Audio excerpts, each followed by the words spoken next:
Okay, today's video is a movie review that's a classic. It's actually one of my favorite Christmas movies, Gremlins. Yes, I consider it a Christmas movie. It is set the night of Christmas Eve, and the Mogwai is technically an early Christmas present, so yeah. If you haven't seen this movie, I'm not sure what rock you've been living under, but as always, I will go through some spoiler free facts first about the movie, and then I will give a spoiler warning. From there, I have a few more fun facts with some spoilers. If you have somehow made it through your whole life without seeing this movie, I will give you a warning to go watch it and not have anything spoiled. Then I will give an overall recap of the movie with some of my favorite parts pointed out, but also the what the hell moments.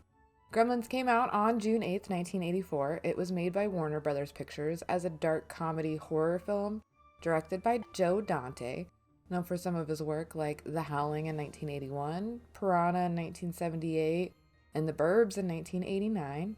It was written by Chris Columbus, and it's starring Zach Galligan, Phoebe Cates, Hoyt Axton, Polly Holliday, and Francis Lee McCain, with Howie Mandel providing the voice of Gizmo, the main Mogwai.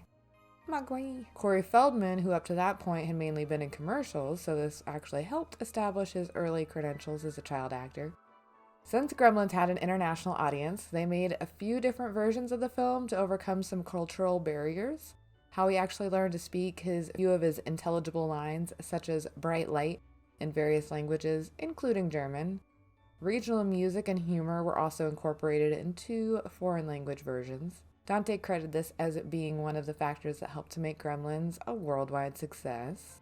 Produced on an $11 million budget, it was more expensive than Spielberg had originally intended, but still relatively cheap for its time, with a US gross of $153.6 million and a worldwide gross of $153.9 million.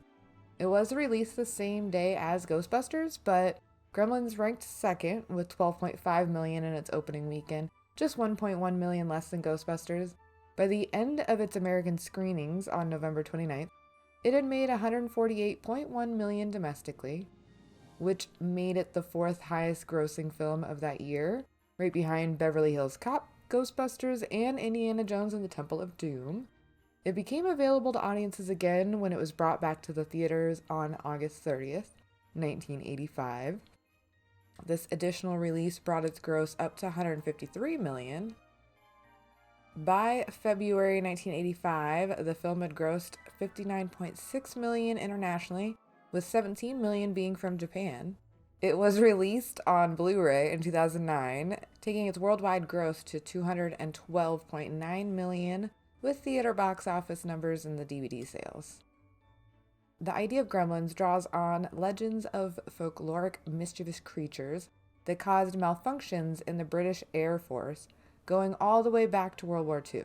The idea of Gremlins was first conceived during the 1920s when mechanical failures in RAF aircrafts were jokingly blamed on small monsters. The term Gremlins became popular in pop culture as children's author and RAF pilot Roald Dahl published a book called The Gremlins in 1943 based on these mischievous creatures. Walt Disney considered making a film of it but only ever made a Bugs Bunny cartoon called Falling Hair, which has him battling a gremlin on an airplane. Joe Dante had read The Gremlins and said that the book had some influence on his film, but in 1983, Dante publicly distanced his work from earlier films with gremlins, explaining our gremlins are somewhat different. They're green and they have big mouths and they smile a lot and they do incredibly really nasty things to people and enjoy it all the while. The story of Gremlins was conceived by Chris Columbus. As Columbus explained, his inspiration came from his loft when at night what sounded like a platoon of mice would come out and he'd hear them skittering around in the darkness, which was really creepy. He then wrote the original screenplay as a spec script to show potential employers that he had writing abilities. The story was not actually intended to be filmed until Steven Spielberg took an interest into turning it into a film. As Spielberg explained, it's one of the most original things he had come across in years, which is why he bought it.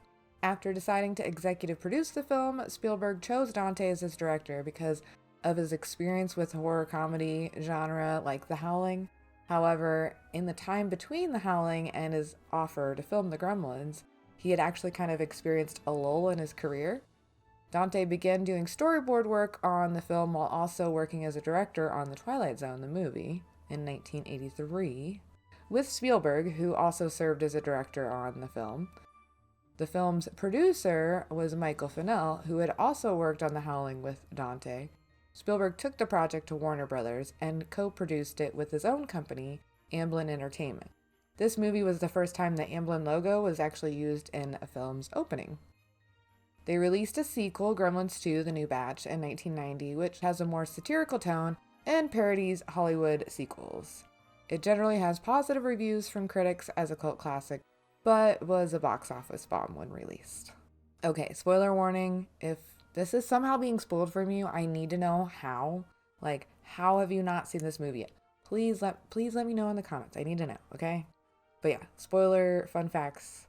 The trailer introduced the film to audiences by briefly explaining that Billy receives a strange creature as a Christmas gift.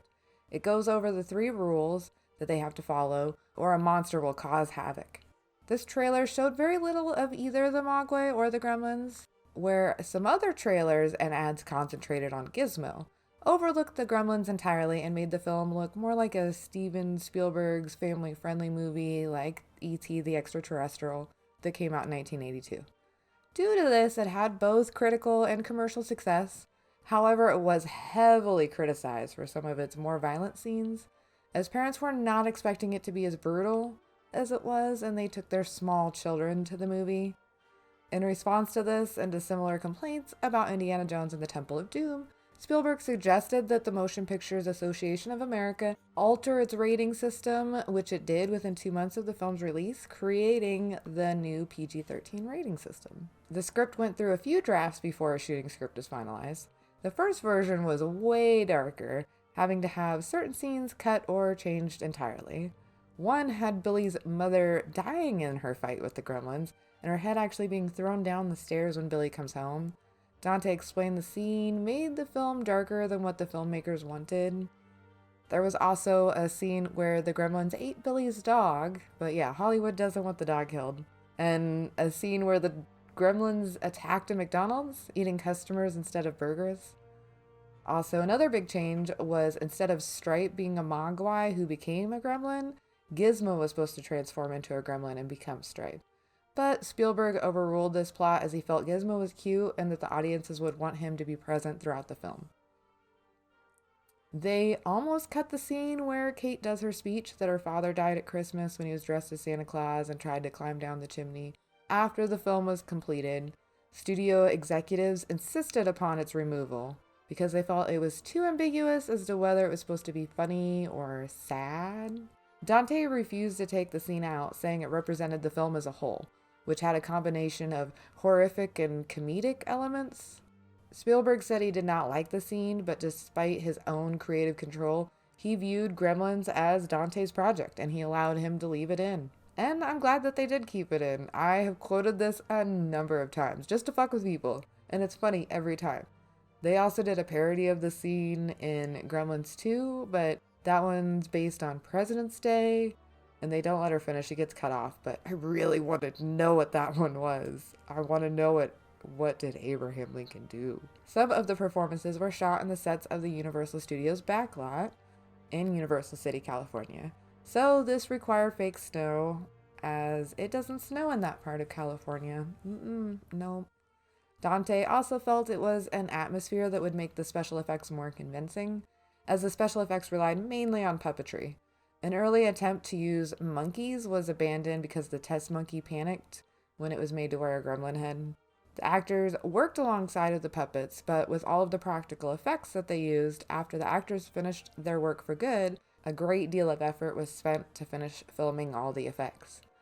They used a number of special effects like stop motion animation, like the scene where the gremlins first come down onto the street, but mainly lots of small rubber puppets, some of which were mechanical, were used to portray Gizmo and the Gremlins. They were designed by Chris Wallace. There was a few different Gizmo puppets, a simplified one for when Billy is carrying him, and he would always set him down off camera. The more complex ones, when Gizmo shows on screen, he would already be sitting on a surface, was a puppet wired to the surface with the mechanism to control him feeding out underneath. These puppets had many limitations, though. The Gizmo puppets were particularly frustrating because they were smaller and broke down more, while Wallace recommended making the Mogwais larger to make their creation and functioning easier for the effects team. Dante insisted on keeping their size small to enhance the cuteness of the creatures. So, in a way to satisfy the crew, a scene was included in which the Gremlins hang Gizmo on a wall and throw darts at him. This was included on a list that the effects crew had created on set, known as the Horrible Things to Do to Gizmo list. A few marionettes were also used. Other effects required large Mogwai faces and ears to be produced for the close-ups, as the puppets were not the best at conveying emotion, meaning that large props simulating food were needed for the close-ups in the scenes where the Mogwais munched down after midnight. An enlarged Gizmo puppet was also needed for the scene where the water gets spilled on him and he sprouts new Mogwais. The new Mogwai, which pop out of Gizmo's body as small furry balls and start growing quickly, were balloons with lines to make them expand. Wallace had also created the exploding gremlin in the microwave by putting a balloon with stuff in it and then cooking it until it burst. The Mogwais and Gremlins lines were mostly invented by the voice actors based on cues from the physical actions of the puppets, which were all filmed before any of the voice work. When developing the voice for Gizmo, Mandel explained Gizmo was cute and naive, so he kind of got in touch with that. And the majority of the Gremlins voices were performed by Michael Winslow and Peter Cullen, and the remaining of the voices done by Bob Berman, Fred Newman, Mark Dodson, Bob Holt, and Michael Sheehan. Okay. Fun facts done. But I mean, there might be a few more sprinkled in, but let's get to the movie breakdown and some of my favorite parts. Also, questions.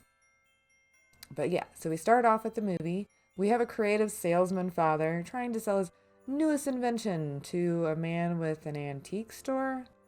Like, clearly you do not know your market, sir. And in the store, we come to meet our Mogwai, which the dad insists he must have as a Christmas present for his son. After the old man refuses to sell the Mogwai, though, the boy brings him outside, exchanging the Mogwai for the money, and gives him some warnings or the rules. Look, mister, there's 3 rules you've got to follow. Yeah, what kind of rules? Keep him out of the light. He hates bright light, especially sunlight. It'll kill him. And keep him away from water. Don't get him wet. But the most important rule, the rule you can never forget, no matter how much he cries, no matter how much he begs, never, never feed him after midnight. You got it? Sure, kid, whatever you say. Hey, listen, thanks, and have a Merry Christmas. But doesn't really tell him what will happen if the rules are broken. Not a very good disclaimer if you ask me. I have questions, like, when is it okay to start eating? Does daylight savings time matter? How do you clean them? Can they drink water, or what are they supposed to drink? I have questions every time. Also, this dad gives me Veruca Salt dad vibes, like from Willy Wonka and the Chocolate Factory. All right, sweetheart, all right. Daddy will get you a golden goose as soon as we get home. Wonka, how much do you want for the golden goose? They're not for sale. Name your price. She can't have one. The old man said they are not for sale. What do you not understand? He knows the adult in the situation didn't want to sell it to him, but he manipulated the kid with his big money to get his way. Now we meet the lucky boy who the gift is obviously meant for. And he is not a young boy, but a man in his 20s. And we get a happy montage to see a bit of what his life is like. Cute town where everyone seems to know each other. Cute dog. Funny and grumpy old man next door. Well, maybe not grumpy, but he doesn't like foreign machinery, that's for sure. Goddamn foreign cars, they always freeze up on you. You don't find American machinery doing that. Our stuff can take anything. And don't forget the cute girl he works with. Then we get their town's angry witch of the East neighbor, who we quickly find out is not nice. During an exchange, the dog jumps up and bites her. That escalated quickly. It really seems like he brings his dog everywhere with him, but the boss acts like it's the first time he's ever seen the dog. What is that dog doing in here? I'm not sure, yep. So yeah, then we head to the bar after work and we see him drawing a little bit. And I don't get if this dude, Judge Reinhold, is supposed to be an old buddy of his, but he really just comes off as a condescending dick, so always confused me. It isn't Captain Clip-On. Hey, guess who almost applied for unemployment today? I give up. You. I would have fired you in a second. Also, the cute girl from work is working at the bar, and she clearly likes the main guy, but he is too dumb to notice apparently. And we do find out, though, that he lives at home to help out his family since the dad doesn't get too many successes. You're practically supporting your whole family. So that does explain living there in his 20s a little bit.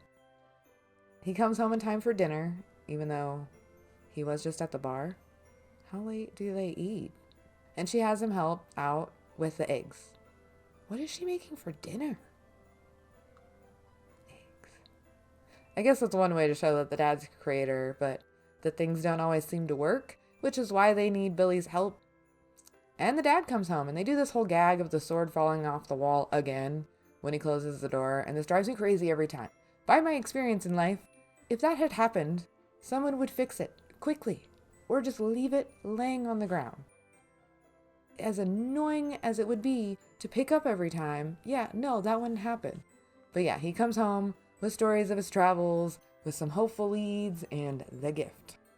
You can clearly hear it making some noise inside there, and he even asks, is it a bird cage? Before he shakes the box. Like, what? What are you doing? What is it, a bird cage? No, don't shake it. But yeah, he definitely shakes it. They dim the lights, though, and check him out, and oh my god, he's so cute. I want one. The dog checks him out, and clearly licking his ears doesn't count as getting him wet, so... Questions. I swear, so many questions. What counts as getting him wet? Just water. I like how the dad waits until after the picture is taken to say no, and then tells him the rules, which, again, questions. Number one, he hates bright lights. We know that. But you got to keep him out of the sunlight. Sunlight will kill him. Number two, keep him away from water. Don't give him any water to drink. And whatever you do, don't give him a bath. And probably the most important thing, don't ever feed him after midnight. But we learn that Gizmo's actually musically inclined and kind of smart. But he's still just a little guy, and the poor little guy gets hurt as Billy just lets him fall off the table. He didn't even try to catch him, and he laughed. I know, I would be trying to catch him like it was a cell phone I almost dropped. I would be like, whoa! We get another dad invention scene. These always just kind of throw me off. I don't know. But also, where did all that juice come from? He has a half cup already in there before it just starts spraying everywhere. And we saw him only put one orange in there. And this is when Corey Feldman's introduced, coming in to see the mess and chatting. And he's coming over to hang out in a grown man's room that's in his 20s. While this grown man changes his clothes and is shirtless. Nothing weird about that. Anyways, moving on. And Billy goes to show some of Gizmo's musical skills when Feldman accidentally knocks a cup of water onto Gizmo. Why is there a glass of water there? I get your painting, it's for your painting brushes, but you don't leave water sitting around like that. Like, it's bad for the brushes to just sit in there. And if you just leave the water, it's going to start smelling. We haven't seen him paint, so it's clearly not something he does all the time. We did see him draw, so he is an artist, but that's a different medium. And you're not supposed to get water on him. Questions. So Feldman breaks a rule he didn't know about, and Billy seems annoyed. And we get the others. They're also still cute, but you can see a bit of a difference in their markings and mannerisms already. Feldman kind of wants one until it tries to bite him, and then he acts like he's over it, saying, "Oh yeah, cool," while just looking at a comic. And Billy then asks, "What's the matter?" to Gizmo. Like, sir, did you not just witness the agony he was in after the water hit him and those things were popping off? Like, you really just say, "What's the matter?" to Gizmo? Dad invention number 3, Billy almost seems a little worried at first, then seems excited to find the flaw and spray his dad down with shaving cream. But then he tells his dad about the water incident, and his dad is automatically seeing dollar signs. Not a good sign, but not where the movie goes, luckily. This is where things kind of start to go bad. The new Mogwais seem to group up together, and not really with Gizmo. They hang the dog and the Christmas lights on the front porch during the night. So yeah, before they've even become gremlins, they've already hung up a dog and some lights. Like, what the hell? Showing Gizmo is awesome, and the Mogwais might be cute, but have an evil side to them. I'm glad they went with this option rather than eating the dog as the food after midnight, because that would have been Billy takes a Mogwai. I don't think it's a Gizmo to his old teacher to look at and figure out what it is. And even though the Mogwai begs him not to do it, they drop a drop of water on him to sprout another.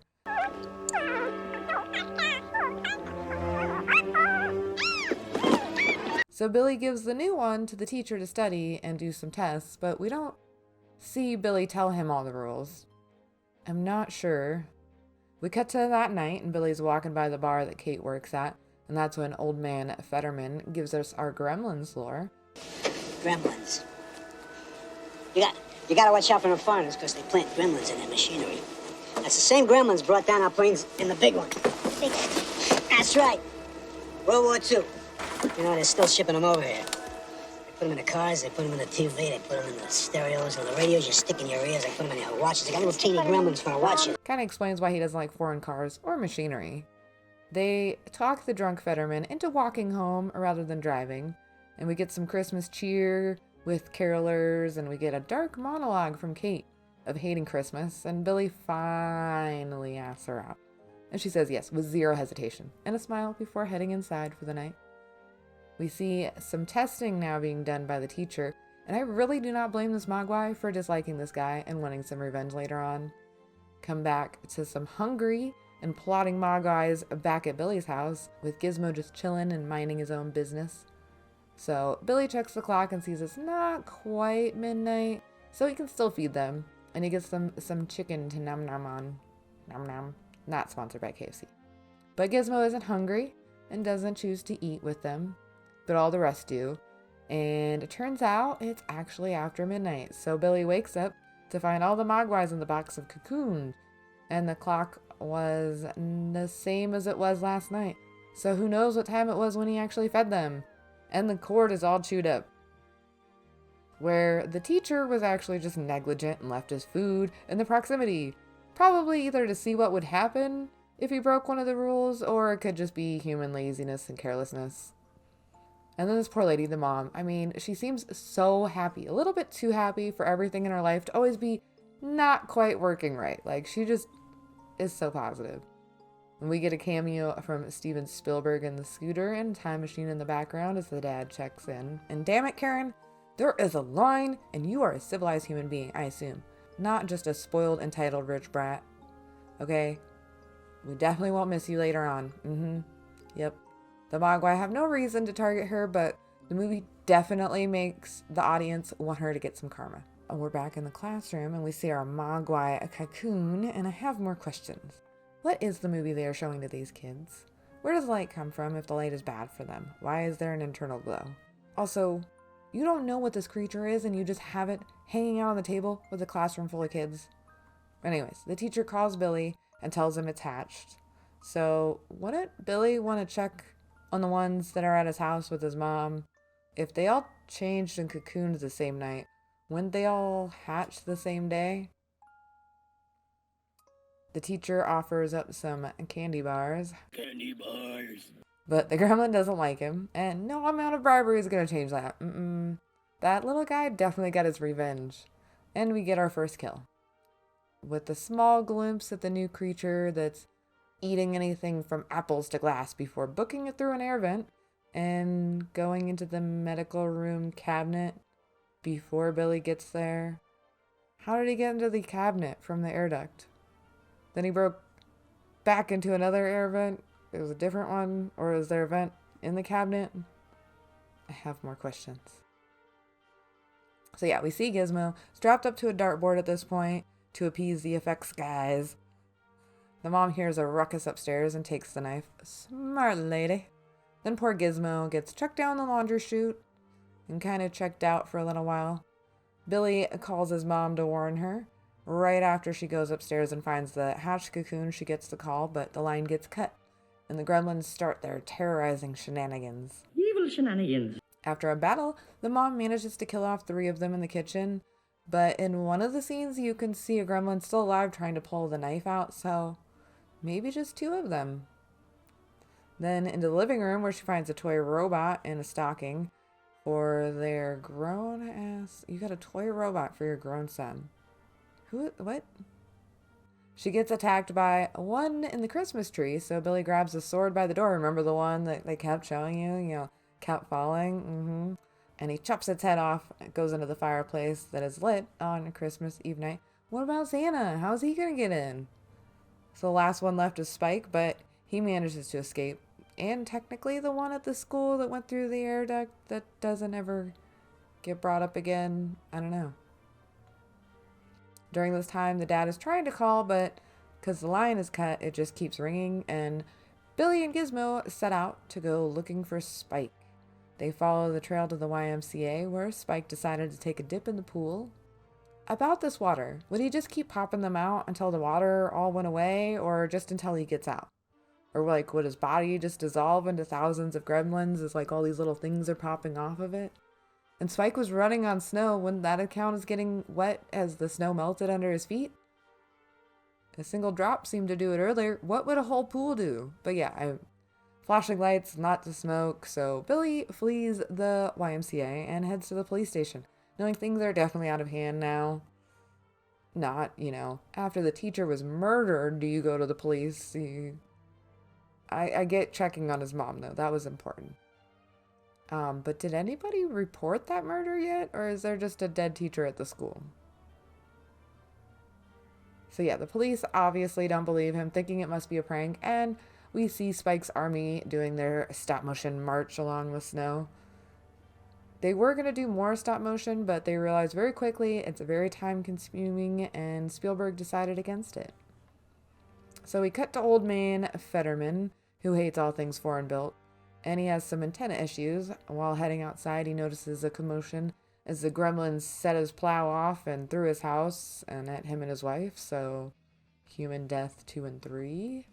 Mailbox Man counts as 4.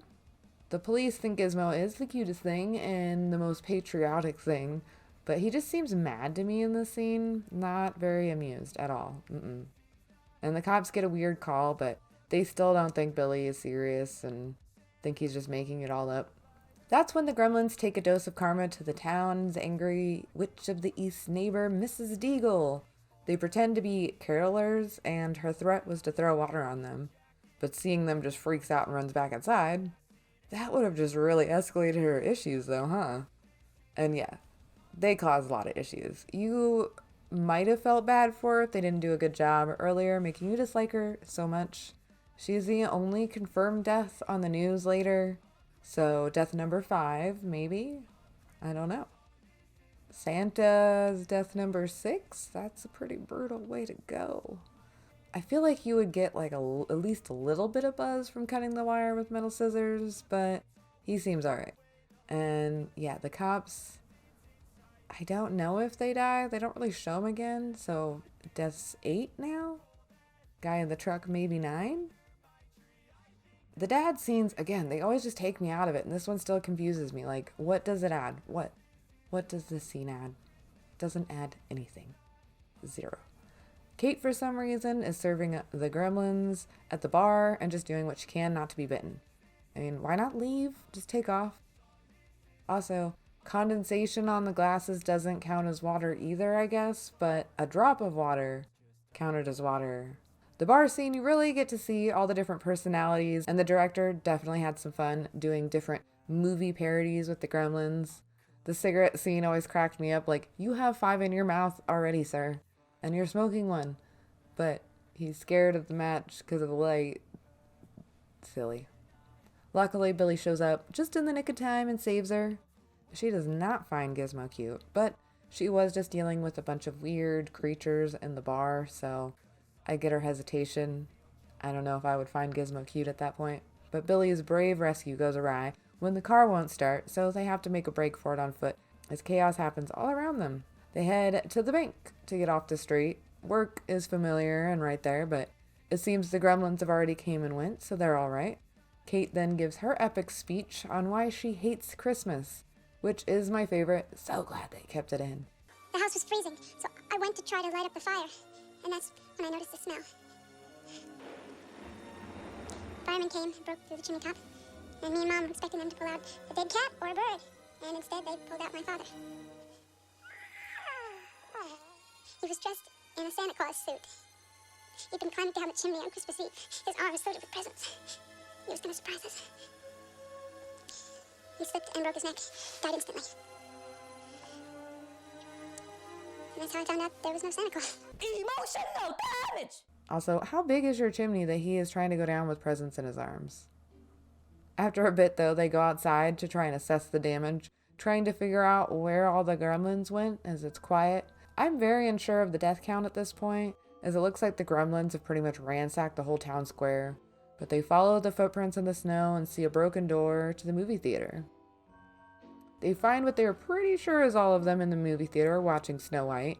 In the movie theater scenes, the puppets in the front were the most advanced, and as they went further back, they were more simple, like hand puppets just attached to people's heads and hands, and they wiggled around. And the few back rows were actually just cardboard cutouts, well, foam cardboard cutouts, being wiggled back and forth. And I'm actually proud to say I have got one of those from my time out in California.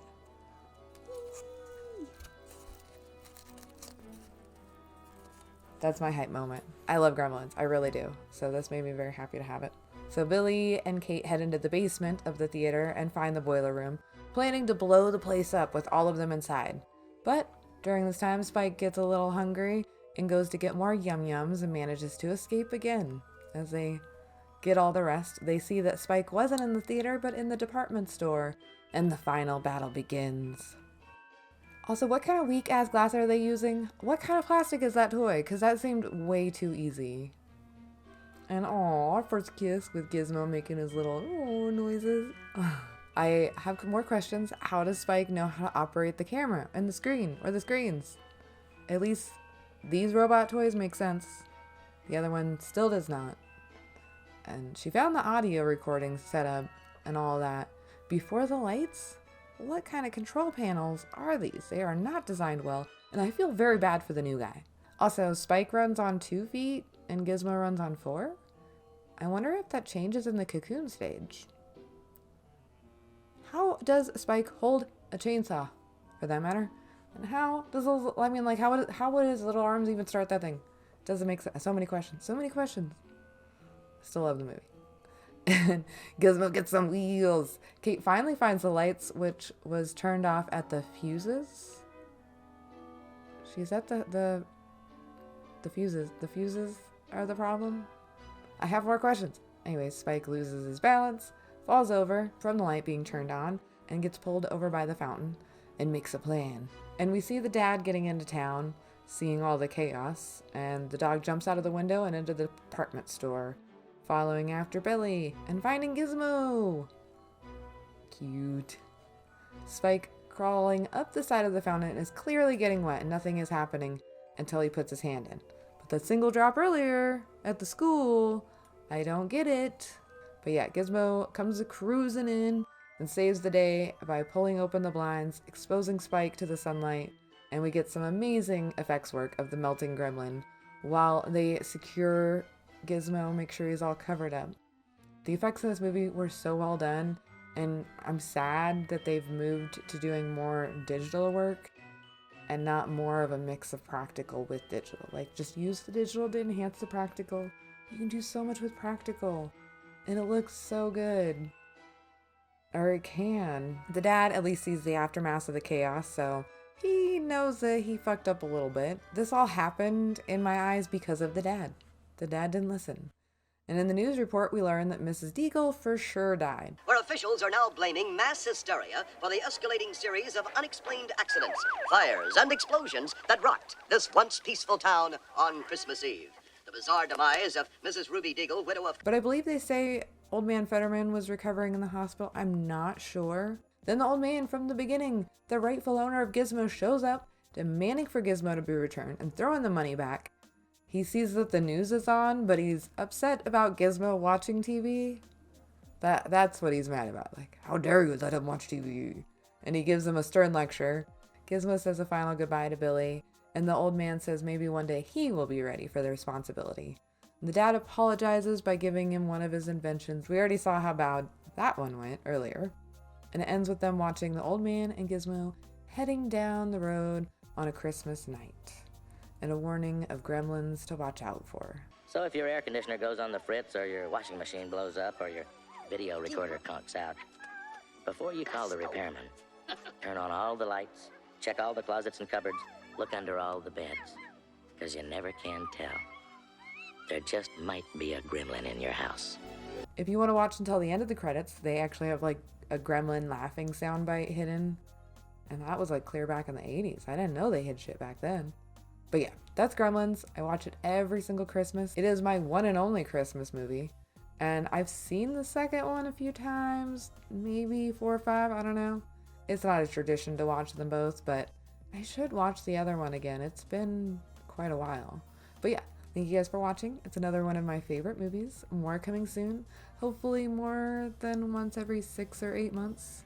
Please like and subscribe if you haven't already. Otherwise, thanks for coming back. If you got to this point, put your favorite Gremlins quote in the comments so I know you got to the end. I heart your faces.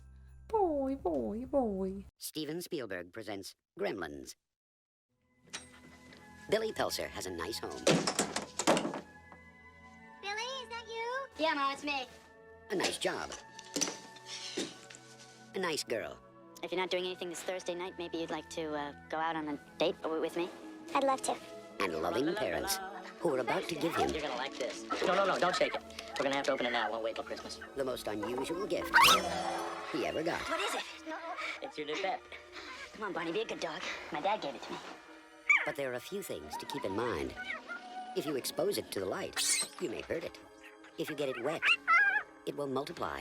All that from water? They got wet? Yeah, plain water. And most important, no matter how much they beg, never, never let them eat after midnight. Because when they do, they change. They become clever, mischievous, What's going on here? and dangerous. Gremlins, huh? Little monsters. Right. Hundreds of them. Well, I don't know, maybe thousands. We've been here too. Billy, what are these things? Where did they come from? Look, I know it sounds crazy, I know. But in a few hours, you're gonna have a major disaster on your hands.